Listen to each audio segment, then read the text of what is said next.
What's going on, everybody? Welcome back into the channel. It's Jake Reid here as always, and we are going to continue to build on the past couple videos that I've been putting up, where we discuss my offensive game plan, my defensive game plan, and all that different stuff. Today we are going to talk about the run game. This is going to be one of the more simple videos, but there are some aspects to the run game that I think a lot of people are overlooking and not really taking full advantage of. Now, a lot of people, when they call run plays, they're just going to call whatever the coach suggests. It's just going to be a random play, and you're not really looking for anything in particular. But I want to start out by saying that there are multiple different types of run plays that you're going to want to call in different scenarios. Now, the general type of run plays you can find in the concept screen here, and for the most part, it's going to consist of things like inside running plays, inside zones, outside zones, ISOs, which are inside running plays, powers, which are inside running plays, traps, stuff like that that are all inside running plays. Then you're going to have your outside type of runs, like the outside zone plays, the sweeps, and then you're going to have counters. So those are the three main types of run plays. Let me recap that for you. There are inside runs, there are outside runs, and then there are counter plays, or misdirection type of plays. And you need to know what those three type of run plays can do for you. Now, the reason is I don't see a lot of people taking advantage of the different types of run plays. And so, for the most part, people like to run up the middle. Now, the meta currently is that people like to run stretch plays, which are outside type run plays, which are very effective because they get you outside of the defense. But here's why certain things are effective. In order to stop the run, most people are going to try and crowd the box. Well, in order to attack a crowded box, you're going to want to try to run to the outside and use your offense's speed to your advantage to get outside of those defenders. And so you're going to call plays like sweeps, outside zone plays, stretch plays and stuff like that. And that's how you're going to beat a stacked box. But I see a lot of people just running, ISOs and dives and traps and stuff up the middle against stacked boxes, and that's not what you're going to want to do. If you're noticing that you're running downhill and you're doing dives and traps and ISOs and all these, powers and stuff that are basically downhill inside type of runs, and you're noticing that you're getting stopped by the defense, you want to then try and deduce what the defense is doing to stop you. And if it is a case where they are just stacking the box inside and it leaves them vulnerable to outside rushes, you need to look at the defense and tell, are they vulnerable to an outside rush?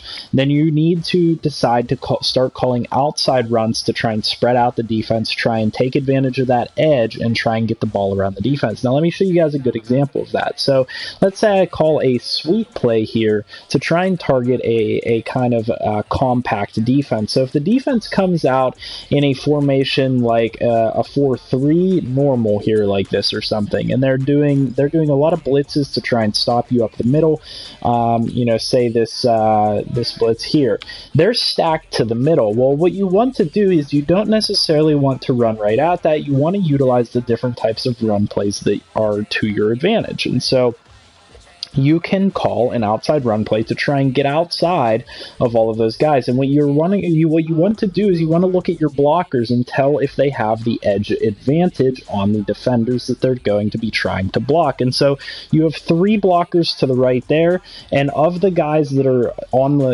or near the line of scrimmage, those D linemen and linebackers, your guys have the outside advantage. They should be able to get to the outside of those guys and block them in to allow you to get to the edge. And let me show you what I mean. So now those guys were able to pull and get on their blocks, but I was able to get out around all of the linebackers, and all I had to deal with was one or two guys, around the edge of the defense. As you guys can see, I'm able to get around the defense and stretch to the outside. So if a defense is stacking up against you inside the box like this, you're going to want to run to the outside. Now let me go ahead and talk to you a little bit about what you would want to do if they are kind of defending the outside and spread out on defense, and how you attack that. And the basics of that is you need to be able to recognize whenever something's open up the middle. And so let's say we want to attack a defense that's spread out on us, they're defending the edge. Well, we can go with like a halfback lead or a halfback dive and try and go up against that. And so let's go with maybe like a quarter formation here. it's kind of a bad example because I can't show it perfectly, but we're going to go with like a blitz out of the, we'll go with like DB strike. So they're defending the edge. And so that's your strong side of the formation. Let's say you originally had a stretch play called. Well, what you need to realize is the difference between this play and the last play that I called. Now what you can see is the guys that are on the line of scrimmage for the defense have the edge. They're on the outside of your blockers, which means your blockers aren't going to be able to reach them. You're not going to be able to run that ball on a toss to the right side because of the fact that those guys have the edge. They're going to force you back inside and you're going to get tackled easily. And so what you need to do is then target the inside because the inside is more open than the outside is. And so that's how I determine whether I'm calling a run up the middle or a run outside. And so on this type of play, you're going to target the middle and get yardage off of running up the middle as opposed to running around the outside. Now, I know these are pretty basic tips. We'll get into a little bit more of what plays I call going forward. But like I said, these were viewer requested videos. So hopefully this is helping you out in some way to at least give you a general idea. And I know that these are very drastic and very exaggerated examples, but the simple truth of it is that you should be able to determine whether your guy has the outside advantage or their guy has the outside advantage. You should be able to tell pretty clearly by looking at this formation that they have the outside advantage, but we have the inside advantage because we have a bunch of linemen on the inside that really only have a couple guys to block, and so that's when you're going to want to try and target those areas. And that leads me into what you want to do as an offense in terms of trying to run the football. Is you want to be trying to look for the holes in the defense, and that coincides with running inside versus running outside and when you're going to call those plays and audible to those plays. So right now you need to identify that there's a big hole between the left tackle and the center. The guard pretty much has a free reign to block whoever he wants going downfield, and you have basically 5 yards of space up there. Let me go ahead and show you guys on the replay exactly what I'm trying to talk about. So what I'm talking about is this hole right here between the defenders, and hopefully I can get off of them and stop clicking on.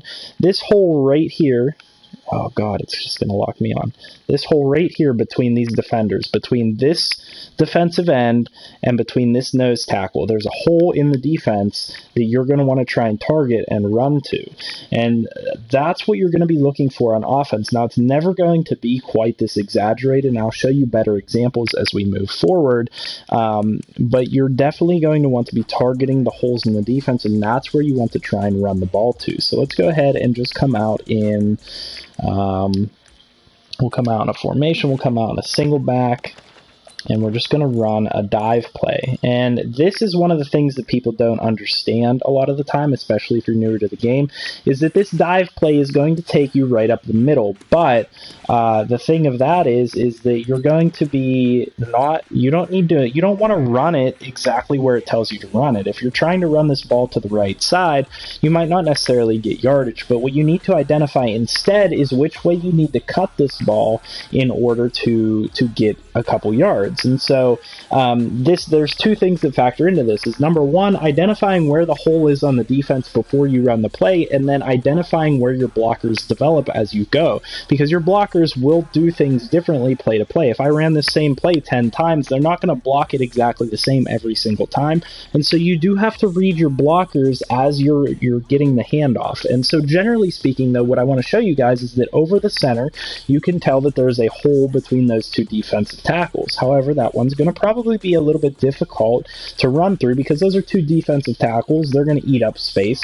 And so the better holes to run through are probably that hole over the left tackle between the defensive end and the D tackle, and then the hole over the right tackle between the defensive end and that D tackle. There are pretty big holes, and there are 3 holes here for you to run to. So you just have to pick which one, by reading the blockers, which one you want to run through. So I see this is the hole over here as it develops, and then I run through that hole. I'm going to go ahead and show you guys a replay so I can show you guys exactly what I'm thinking on this run and how it plays out as I go here. So what I'm seeing is that over top of the center right here, between this D tackle and this D tackle, there's like a 2 or 3 yard gap of space, which gives me room to run the football. Same thing between this D tackle and this defensive end. There's a gap of space, and I have a blocker in that gap to help me out by blocking a linebacker. And then same thing over here with this D tackle and this defensive end.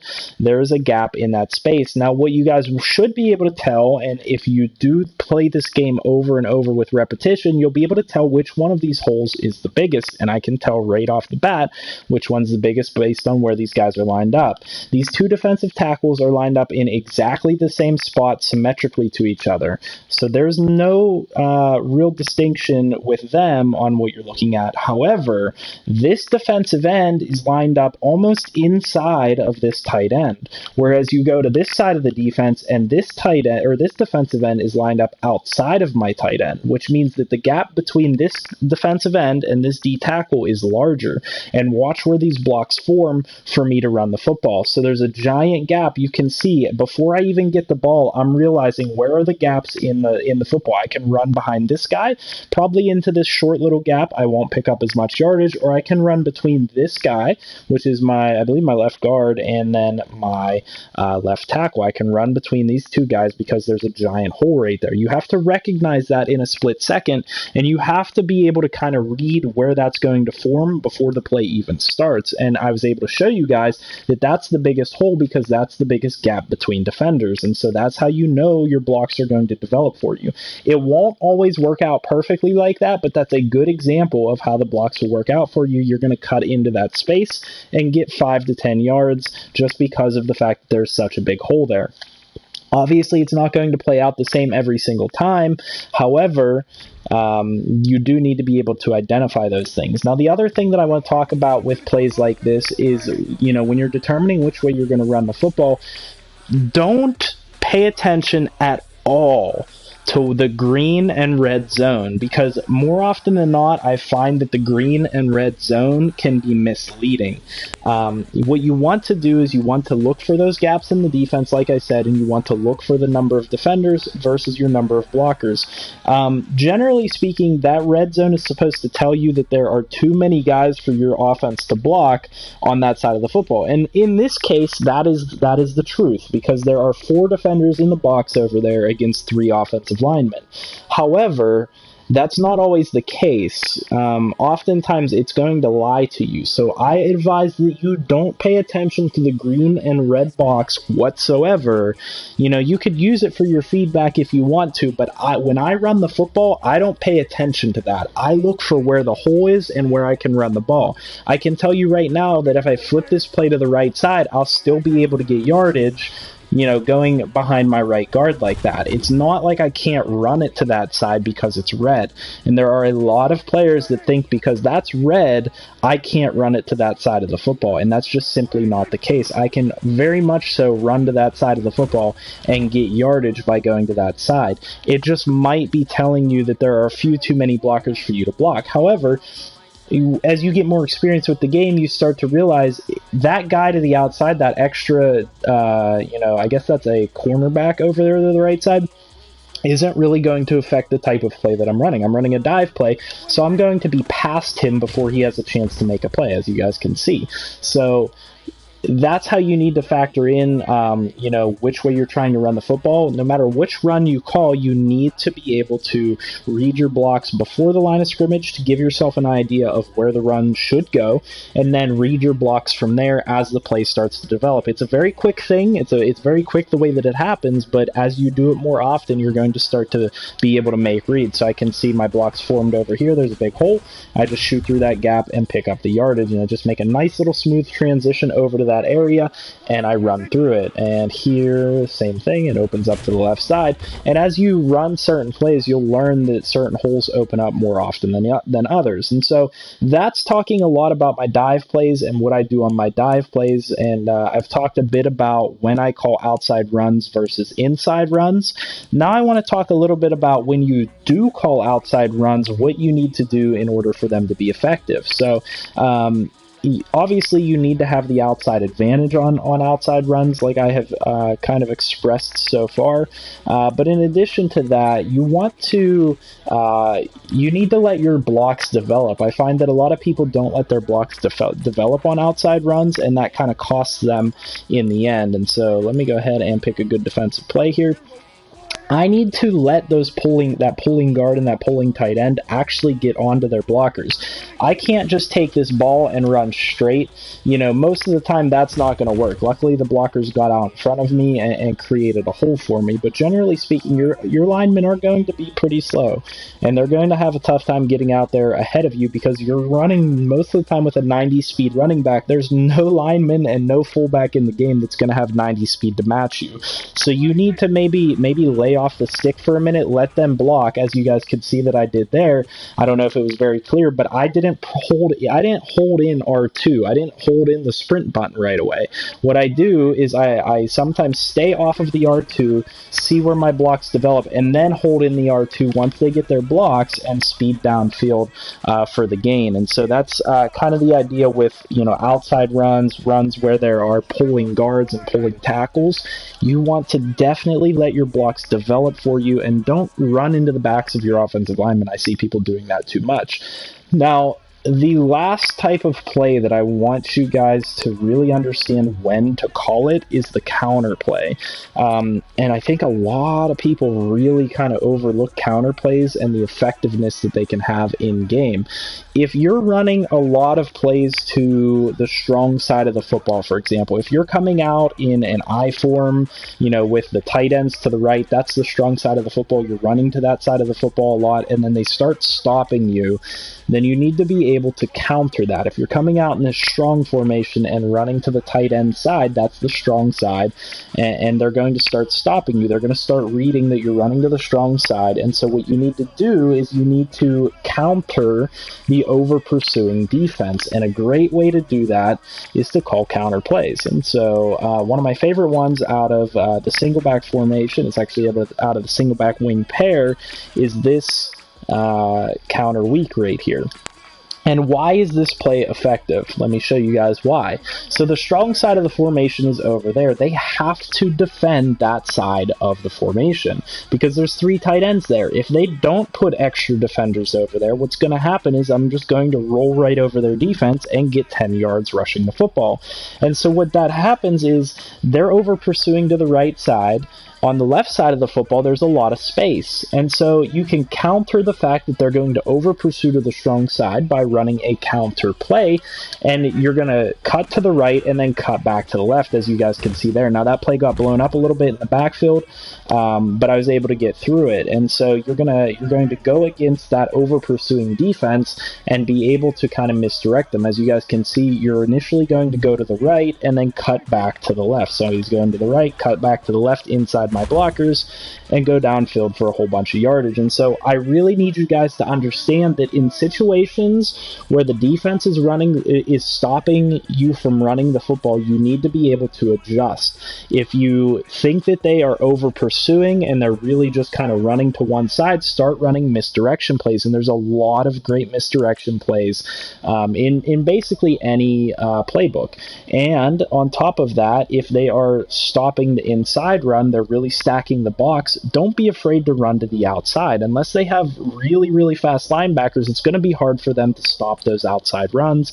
If they're stacking everybody inside, pinching the defensive line, pinching the linebackers, or blitzing a whole bunch of players, you can target that by going around the outside. Now let me show you guys another good misdirection play. So we were coming out of the single back wing pair, now we're going to come out of the single back ace pair. This formation has this halfback misdirection, and so you can get real creative with what you do in terms of countering the football.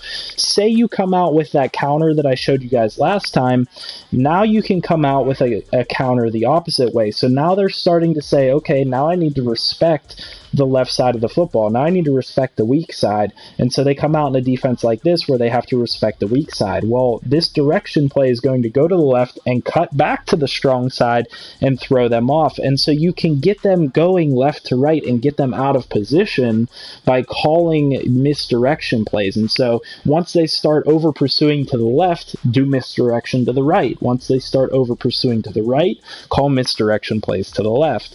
And so here we go with a nice counter play. We just got really good blocking there.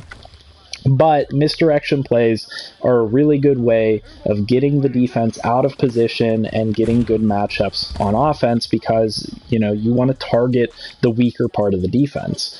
Now, as with all things, you're going to want to be able to audible to different plays. And so, sometimes they're going to come out in a pretty even set, something like this, and you might want to just consider audibling to another play. And that pretty much is what it is. Now, generally speaking, like I said in the last video, I am trying to run the football on first down. I'm trying to set up for an easier second and third down play. I like to run the football a lot on first and second down. That just is the way it is. I like running the football in Madden. I usually have good halfbacks and pick teams that have good halfbacks, and so that kind of helps me out in doing so. The last thing that I have to talk about kind of related to that is a personnel issue. And as in all things, and as in the previous videos that I showed you guys, you really have to know what your offensive line is capable of whenever you're trying to run the football.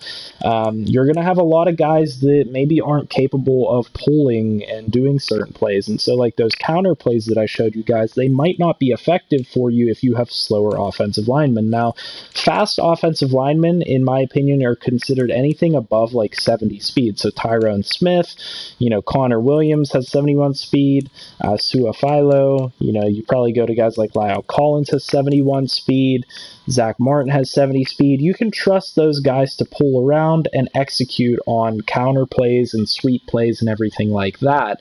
But you're really going to be limited in your offense and what you can do if you have a lot of guys like Travis Frederick who just aren't very agile players. They aren't very mobile. They're not really going to be able to pull around for you. And so you might notice that your counter plays and sweep plays don't work as well as everybody else's. Well, this is probably the main factor in why that's the case. If that's happening to you. And so definitely take a look at what your offensive line is able to do for you, because that's going to have a big factor in whether or not you're able to actually execute these three different types of plays that I gave you guys, the straight up inside runs, outside / sweep plays, and counter plays. Now, generally speaking, what I'm trying to do, I do want to give you kind of a little general overview, first and second down, what I'm trying to do. Most of the time on first and second down, I'm trying to run just kind of like straight up dive plays or maybe some outside runs. I don't start implementing the counter plays until I realize that the defense is starting to over pursue or starting to kind of target my running offense and trying to stop it heavily. If they're giving me room doing dive plays, I don't need to get fancy with it. If they're giving me room just doing a nice simple play like this, I can just switch it to a halfback dive. They're not stacking up against me. My plan is just to take the 4 or 5 yards that they give me, whatever it might be. Now, I'm feeling like I might have accidentally put this on All Pro, but I apologize for that. But the concept still remains the same. If they're giving you space, take what they give you. Otherwise, then you need to start making adjustments from there. Once you've done a couple plays, then they'll start to pursue in certain directions. They'll start to pursue the strong side, and that'll open you up for counter plays. Counter plays and sweep plays are much like play action plays in that they get the defense off balance. And so, it's a misdirection. You think that it's one thing, and then the defense is out of position. They realize that it's another thing, and then they have to defend that. And so that's kind of one of the really important factors there, is that, you want to implement misdirection runs much like you would implement any type of play action play in order to get the defense off balance and kind of keep them guessing as to what you're doing. So that's my general idea of what I'm trying to do in the run game here on Madden 20. It's pretty simple. It's much simpler than anything else. You're just generally speaking trying to mix it up and call different things. And I see a lot of people, even when I play with them online, that like to just kind of call the same plays over and over and over again, and then they wonder why their running plays aren't working. Well, maybe you need to try something different. Maybe try doing a toss to the outside if their defensive line is block shedding, or maybe try, doing a counter play to get them off balance if they're over pursuing, because they'll start going right and then you break a free to the left and it's a nice, easy touchdown. Hopefully this helps you guys out in some way to at least understand what I do in terms of running the football.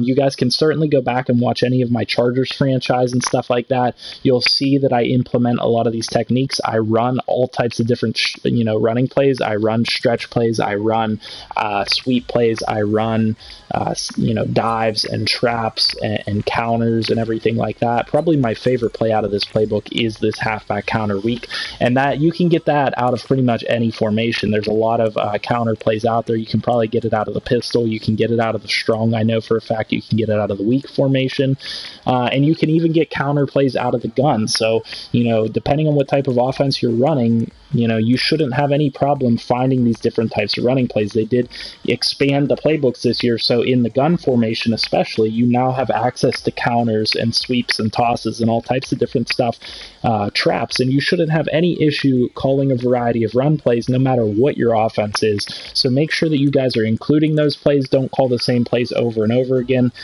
Keep the defense off balance, and know the difference between the 3 different types of run plays. If this video did help you guys out in some way, leave a like on the video.